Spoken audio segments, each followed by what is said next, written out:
Episode 2 of 9 Perfect Strangers Season 2 starts with us back in 2014 with a brief flashback.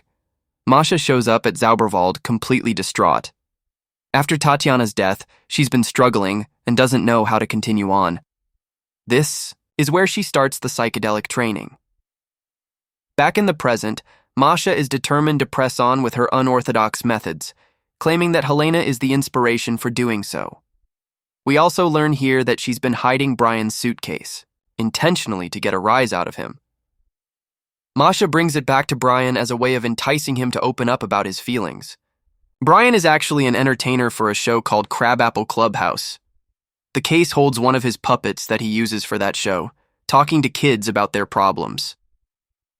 Clubhouse used to be Tatiana's favorite, so it's unclear here whether Brian has been chosen to help Masha's healing or his own. However, Brian winds up seeing the puppet talking to him, so it would appear that he's been dosed with shrooms already. Imogen has also slipped into bad habits here, as she tries, and fails, to leave Peter's bed without him noticing. What's interesting is that Imogen appears to have commitment issues, but Peter is too charming for her to walk away. At breakfast, Martin lets the group know that they're going to be doing foraging. Peter chirps up and mentions the drugs, and it causes a lot of hostility from the group.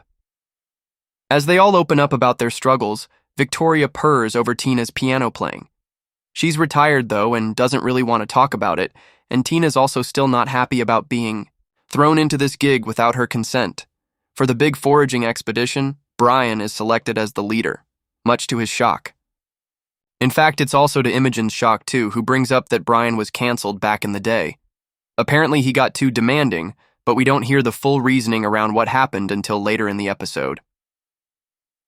For now, as everybody begins bickering and arguing, it's Agnes who manages to shut everybody up, putting her faith into Brian instead.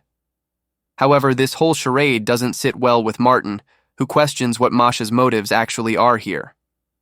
Masha refuses to start the therapy until David shows, given the group have been carefully balanced as an equation. This equation clearly doesn't add up, though, when many of the guests are subtracted from the group and divided into different pairs. Okay, I'll stop with number puns now. Brian and Wolfie are out in the wild together here and discuss Tina's inability to open up. At the same time, Tina and Agnes talk about their own issues. Tina explains that she lost her mojo with the music and eventually she couldn't hear it. It seems the same sort of thing is true for Agnes too, given she's looking for absolution from God. During the foraging, the snow picks up and the group are forced to hike it back to the villa. Whilst there, David shows and he's isolated from the group. For now, his arrival is kept under wraps, as Imogen winds up sighing audibly at Brian being chosen to step up and help cook dinner for everybody. Brian is still being haunted by this puppet, which convinces him to lash out at Imogen. Now, the reason why this is important is because Imogen happened to have been on set one time when Brian lost his temper and shouted at the cameraman. It wasn't just shouting, though, as he ended up cursing, flipping a table and losing his temper in a big way. This single act was enough for his entire show to be destroyed and his livelihood gone, given he was dubbed as unfit to teach children.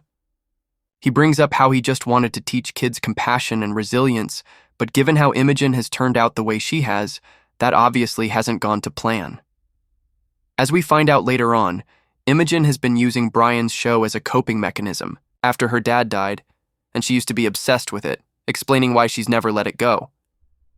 Brian gives an impassioned speech about how the world sucks, and it actually resonates with a good number of the guests, although they don't say it out loud. Tina confronts Brian outside after, who explains that he had chocolates on his pillow that morning, which is clearly how he wound up being drugged.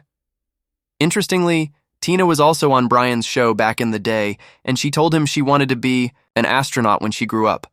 This angered her parents, though, who appear to be pushy and wanted her to talk about the piano. This could also hint that she's been pushed into this musical career that she never really wanted just to appease others.